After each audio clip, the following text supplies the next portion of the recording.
Well, I'd like us to turn back together to the chapter that we read, to the first half of Matthew 26. Today we are continuing our study in the Gospel of Matthew. And I want us to focus in particular on the words that we find in verses 27 and 28, where we read that Jesus took a cup.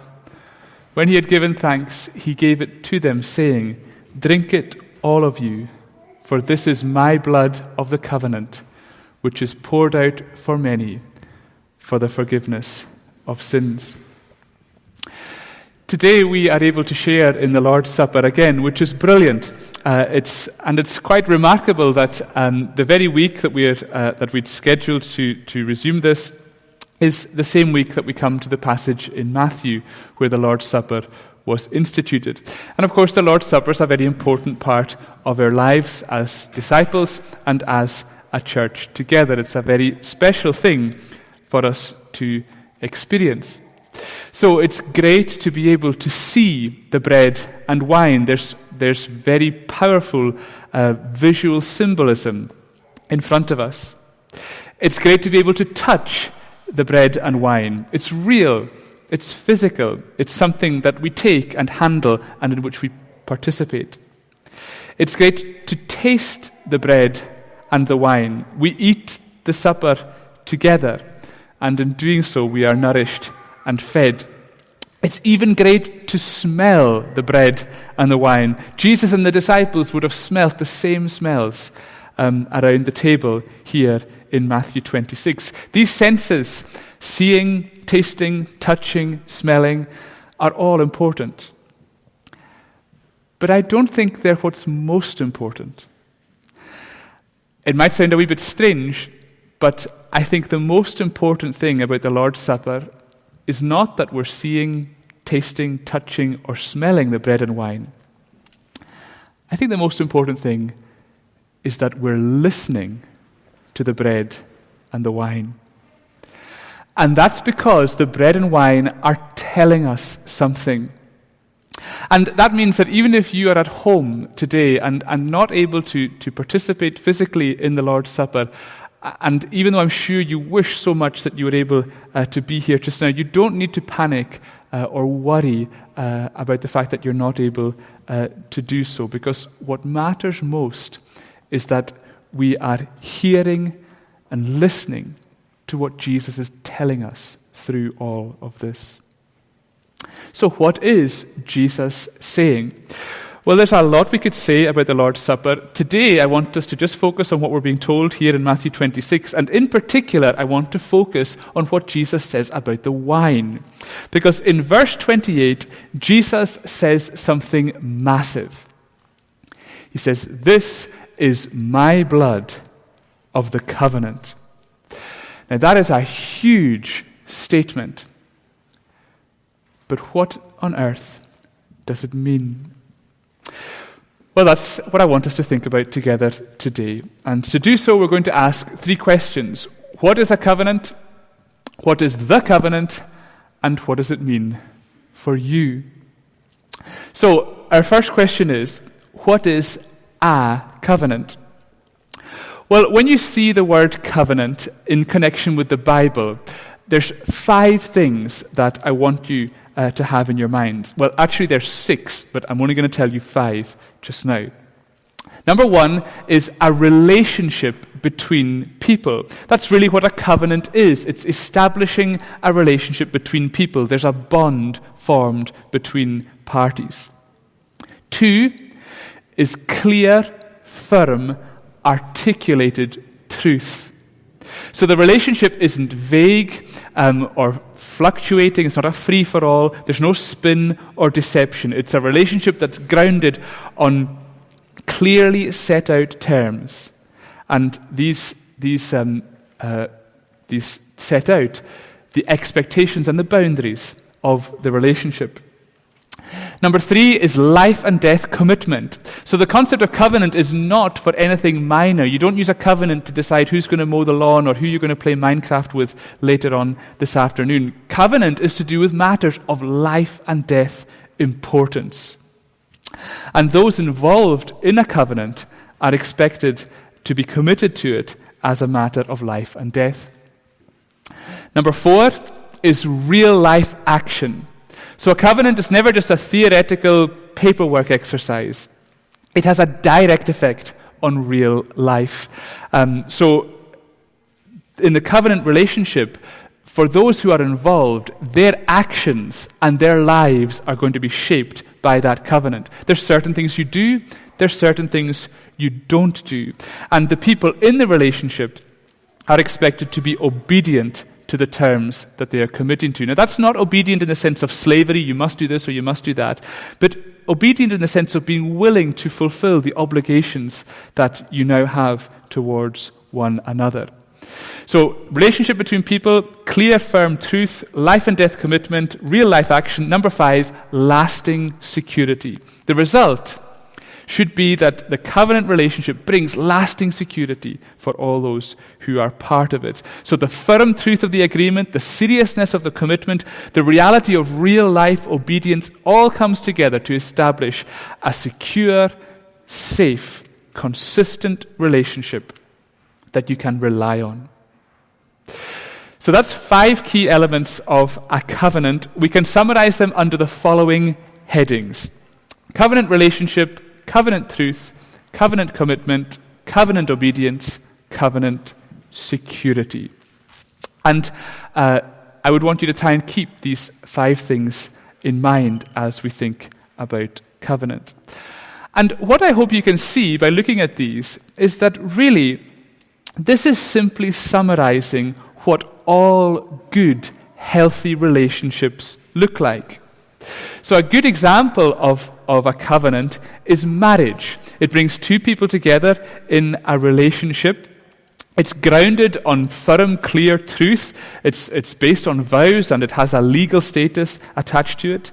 It's a commitment that is for the whole of life. It involves real-life action for a husband or wife. There's things they do and things they don't do as a result of that covenant relationship. And it brings lasting security. So marriage is a very clear example of this. But even in terms of relationships that aren't as formal as marriage, the same emphases apply. So, for example, these 5 headings, I think, really just portray what any good friendship looks like. People relate to one another as friends. It's grounded on truth as you get to know one another and learn more about one another. The best of all friendships are for life, and greater love has no one than that of the person who will lay down their life for their friends. If someone's your friend, then there's things that you definitely do. So you talk, you spend time together, you help each other. And there's things you definitely don't do. So you don't gossip about them, you don't pick on them, you don't take them up and put them down at a whim, and you don't take advantage of them. And a good friendship brings lasting security. It's a wonderful thing. So even friendship's an example of this. I think that even a good employee-employer relationship looks the same.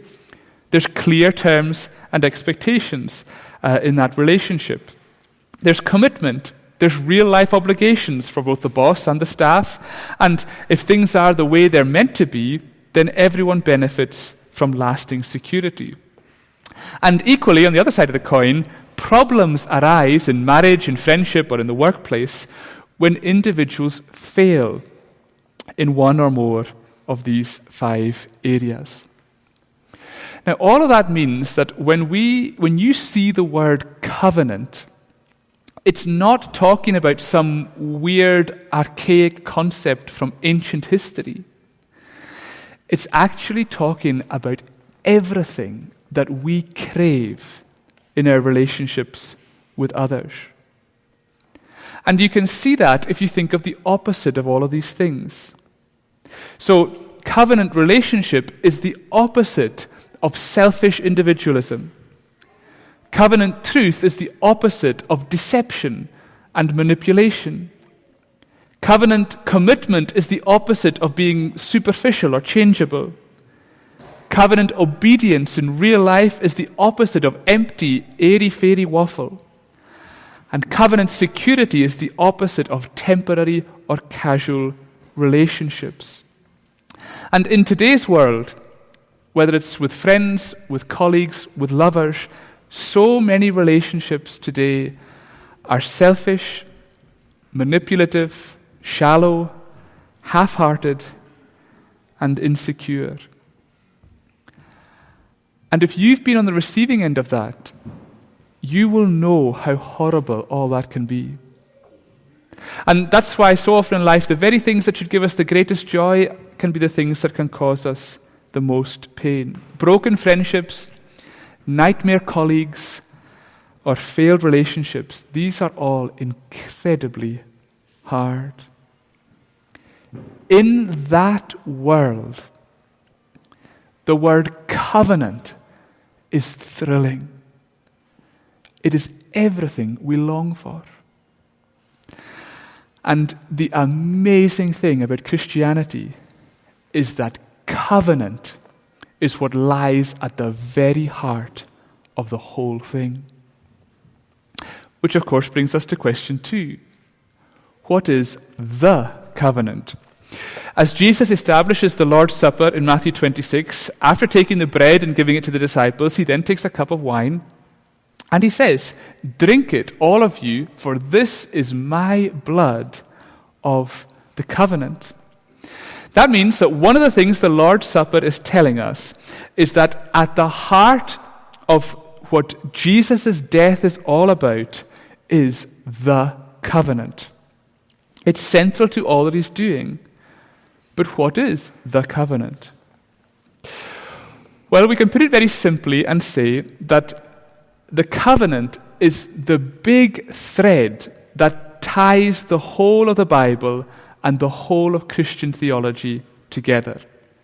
So, for example, if you were to drive north today, you would probably go over the Queen's Ferry Crossing. How is that Queen's Ferry Crossing held together and held up over the Firth of Forth? Well, it's held up by massive cables that span across the whole thing. If you turn on a light switch in your house, how does it work? It's connected to a vast network of wires and cables that make up the national grid. And even if you go to school tomorrow or to uni or tune in to listen to a lecture, what you're going to learn tomorrow is part of a wider curriculum that spans across each stage of your education. So much of what we do every day is part of a framework which is bigger and which holds everything together. And it's exactly the same with the Bible. The Bible is an incredible book full of different people, different periods, different places, different cultures, but the whole thing is held together by one key concept: covenant. It's the framework that spans the whole of the Bible. It's the thread that runs right through it. And that's reflected very clearly in the titles that are given to the two big sections of the Bible. As I'm sure you know, the Bible is divided into two big chunks, Old Testament and New Testament. And that word testament simply means covenant. We could just as easily say Old Covenant and New Covenant. The whole Bible is framed around this concept. So we'll see that if we look back at these 5 key areas, Christianity is all about the relationship between God and humanity. The Bible presents that relationship as a covenant relationship. Christianity is grounded on clear, solid, stated truth. That's precisely what the Bible is. It is setting out the terms, the implications, and the expectations of our relationship with God. Christianity is a matter of life and death commitment. Now, that's not even the slightest exaggeration. The whole thing is about living or dying. It's about heaven or hell. It's about being saved or being lost. Nothing is more important. Christianity is not just a nice thing to think about on a Sunday morning. It's a relationship that's grounded on full commitment. Christianity is all about real life action. And here in Matthew, everything is pointing towards the one great act that Jesus has come to do. And the Bible is constantly presenting us with a record of real life stuff that's happened and that's building up towards the cross. The whole Bible is centered on the real life obedience of Jesus that takes him all the way to the cross. And of course, as Christians, the reality of what Jesus has done, it now transforms how we live each day of our lives as well. And the goal of it all, the goal of Christianity is lasting security. In fact, it's eternal security for all who trust in Jesus. Covenant is at the heart of what Christianity is all about. So, the covenant, what is it? Well, it's referring to God's great plan to bring us back into a relationship with Him. But as we said a wee minute ago, the Bible divides that into two big chunks. You've got the old and the new, and we kind of need to ask, well, how does that all work and how does that fit together? Well, when we're looking at the difference between the Old and the New Covenant, Old and New Testament, it's important that we make sure we understand it correctly. So when we say Old and New, we mustn't think of Old and New in terms of completely chucking out the old and bringing in a completely different replacement. Instead, we need to think of it in terms of the old being a shadow and the new being a fulfillment. So maybe it's helpful to think of it like this, that when you say the difference between the old and the new, it's not like old and new stuff where your shoes are old, you throw them in the bin and you go and buy a new pair of shoes and there's a complete total replacement. One's pink, the others are red or whatever. It's not such a radical change as that. It's more in terms of a progression. Sometimes it's maybe helpful to think in terms of an old way of doing things and a new way of doing things. So, for example, when I was a young child, I wobbled when I walked, and I couldn't really speak very clearly. I'd get words wrong when I said anything. As an adult, I don't do that anymore. I can walk fully, and I can talk coherently. And the old way of childhood has passed, and the fullness of adulthood has come. It's not that the old me was thrown away and completely abandoned. I'm still the same person. It's still me walking. It's still me talking. Probably talk too much now. But the key thing is that the old has been fulfilled and been completed in the new. That's exactly how it works in the Bible. The covenant stretches right across the whole thing. But in the Old Testament, the Old Covenant, there are shadows pointing towards the ultimate fulfillment in Jesus. Now, there's 4 big covenant shadows in the Old Testament that I want to highlight, and they're all connected with key individuals. So first of all, you've got Noah, and God comes to Noah and he makes a covenant with him. And central to that covenant is the creation. It's a shadow of God restoring the universe that has been broken and cursed because of sin. And the sign of that covenant is to do with the creation, particularly to do with rainfall and clouds. It's the sign of the rainbow. That is the sign of that covenant.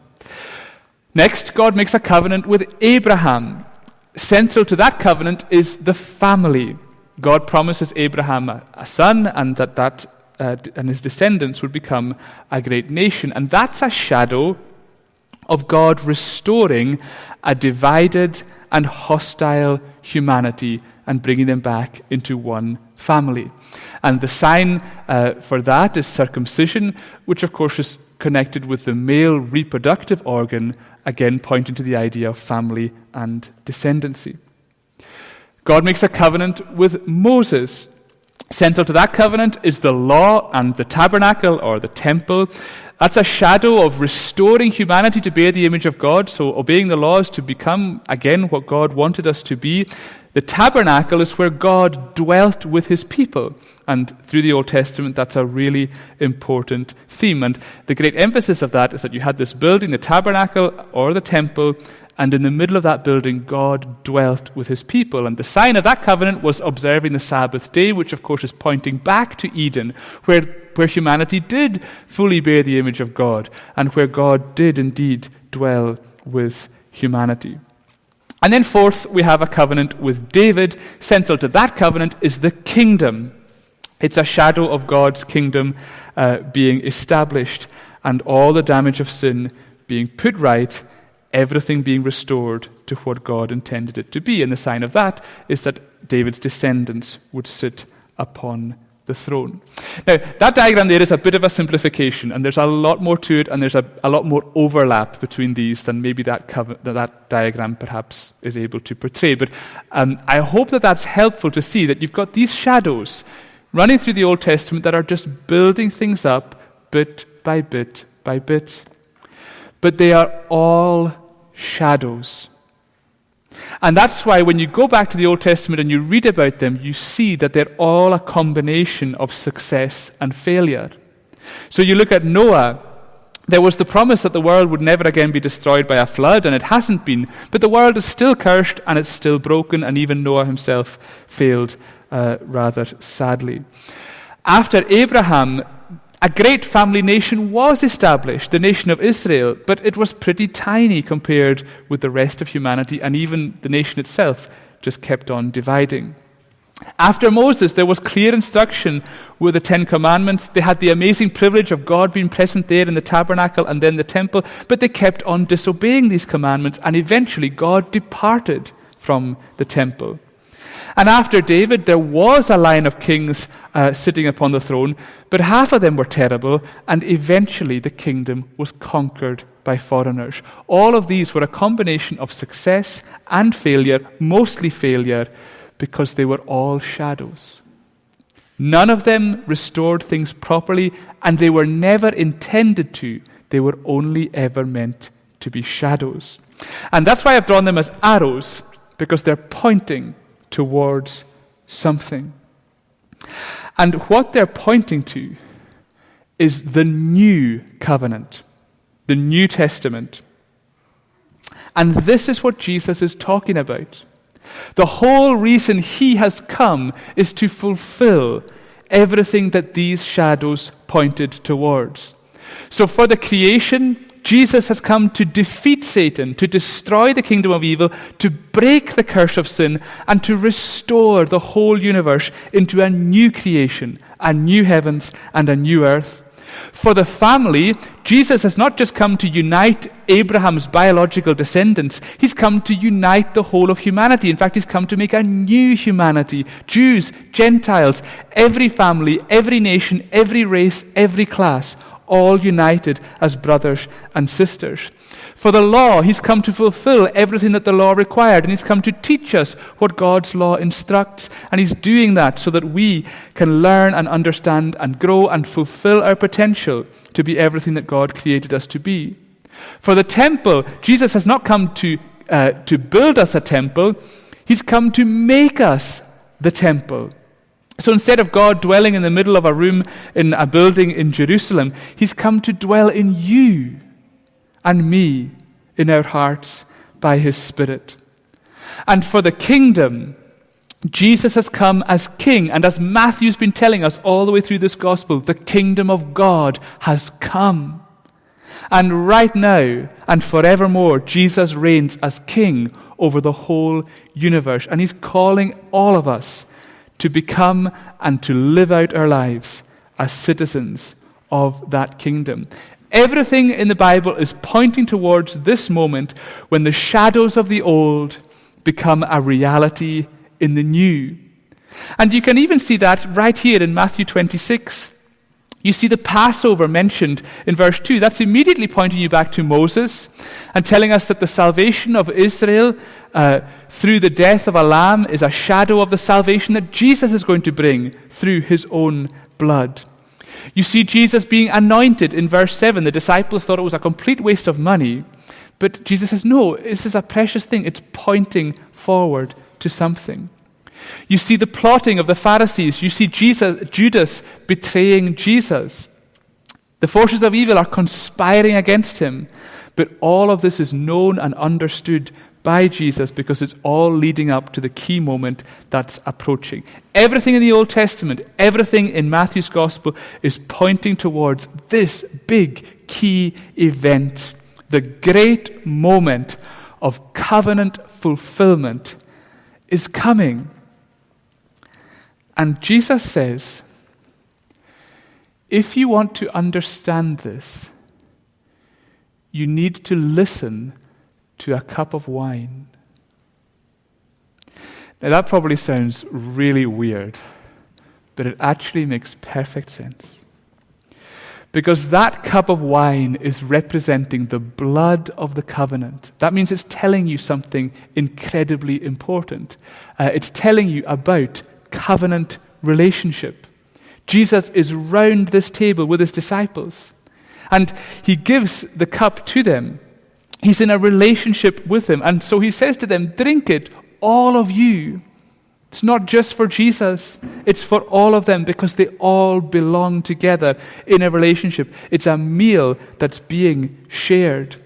It's pointing to the fact that Jesus has come to restore us into a relationship with God and into a relationship with one another.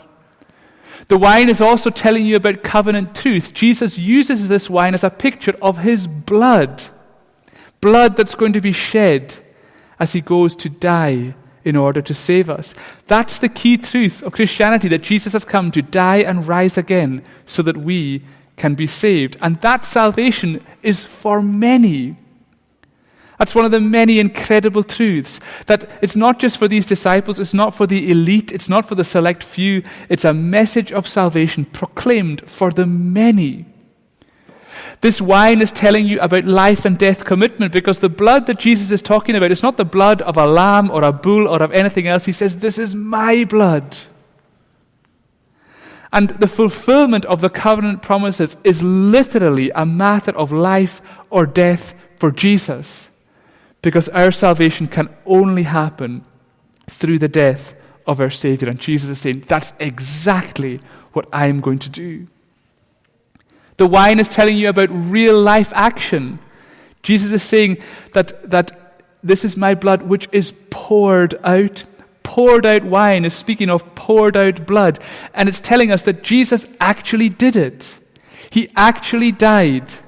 His blood actually poured. In real life, real time, he did it. He had to go to the very limit in order to be obedient, and he did it. He did everything that was needed. And the wine is telling you about lasting security, because the whole reason he did it was for the forgiveness of sins. That means that for all who trust in Jesus, the guilt and damage and brokenness and horribleness of your sin is washed away. And the result is that you are freed and you are safe.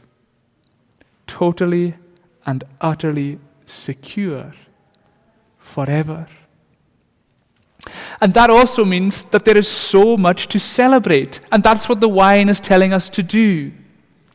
Jesus is telling us to take the cup because it's the blood of the covenant. And that covenant is giving eternal security to all who trust in him.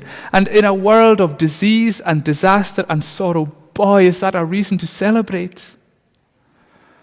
But what's maybe even more amazing is that for Jesus, he is not quite celebrating yet.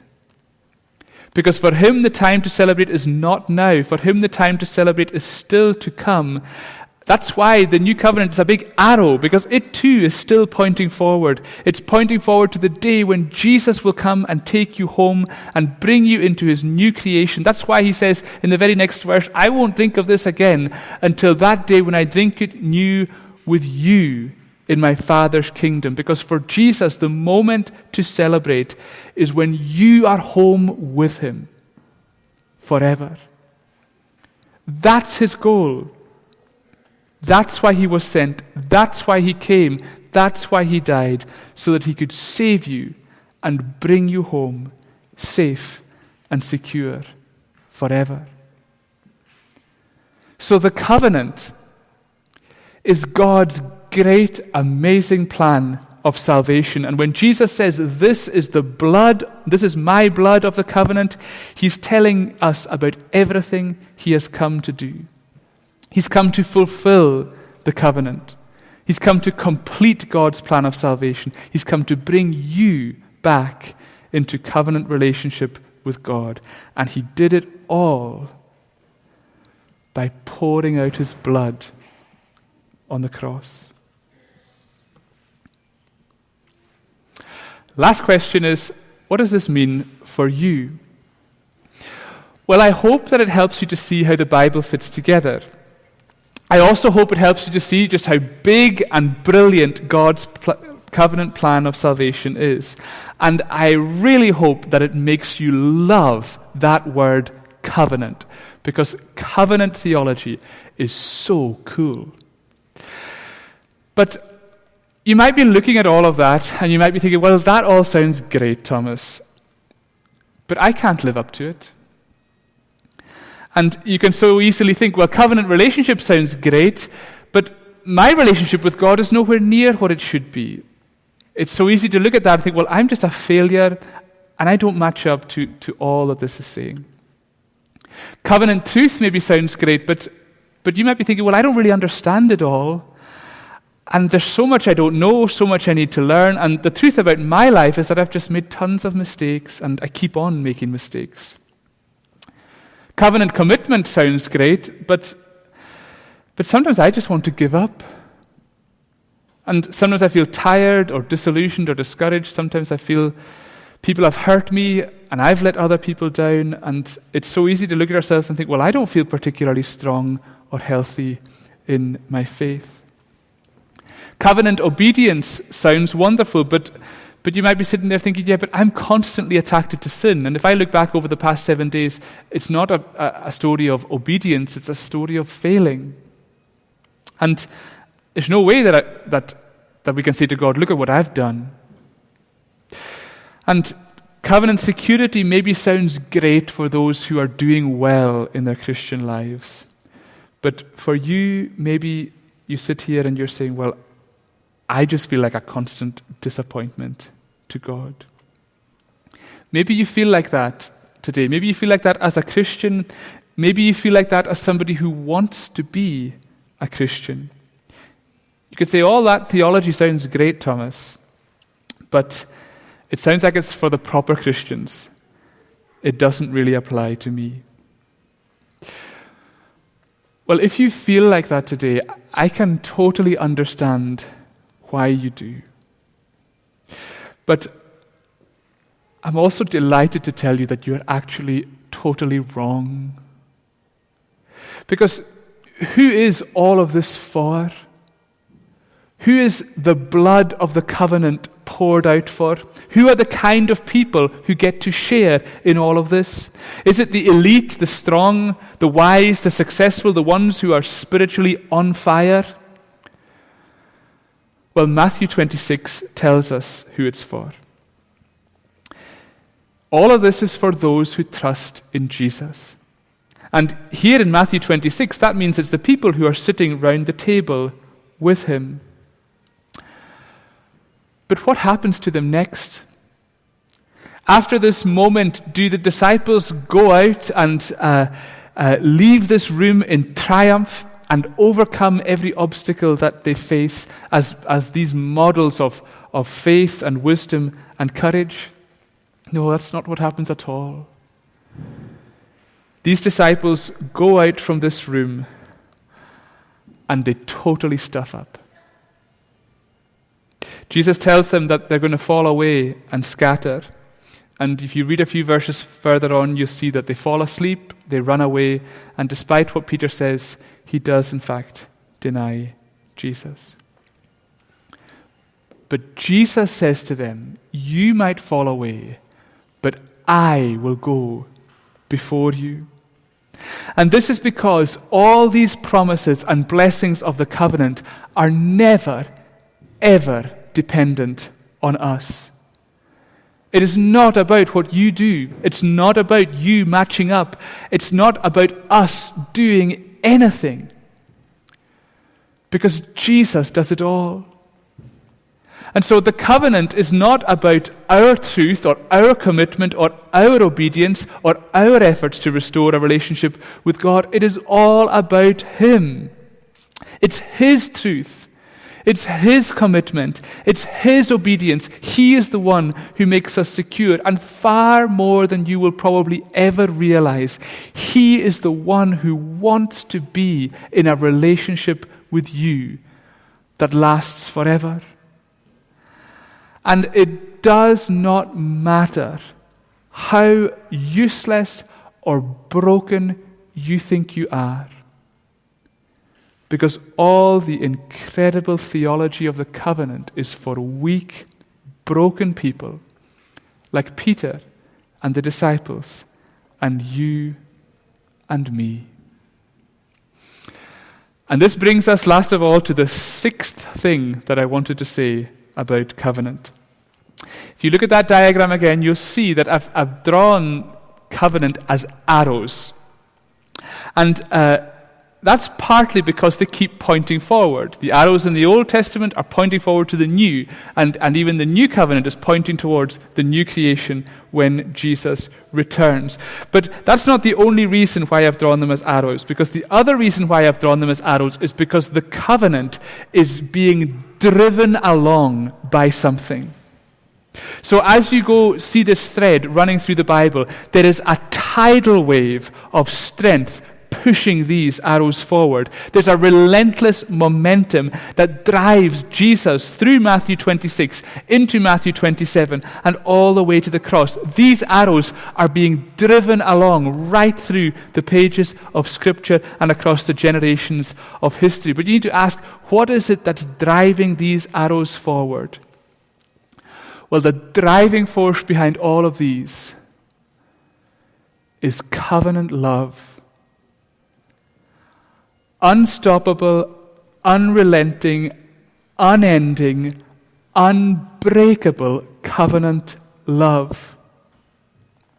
And if you look back over all these examples in the Bible, you'll see that every person in these arrows messed up. Noah, Abraham, Moses, David, Peter, James, John, all the disciples, they all failed again and again, and so do we. We keep on failing, but the arrows never stop. And that is because God's covenant love never fails. And when Jesus holds up that cup of wine, he is saying, I will never, ever give up on you. And that is why covenant theology is the coolest thing ever, because it's telling you that threaded through the whole Bible and spanning across the whole of history is the covenant plan of God, which is driven forward by the fact that he loves you and he will never, ever give up on you. And all we have to do is trust him. That's all we have to do. Because that's the terms of his covenant. He's the one who's put all these arrows in place. He's the one who is blasting it all along. He is the one who has done absolutely everything that's needed. And all he's saying to you is to just trust me. Follow me. I will hold you. And I will never let you go. I really hope that every one of us here and every one of us at home, I hope that we can all hear what this cup of wine is saying. Amen. Let's pray.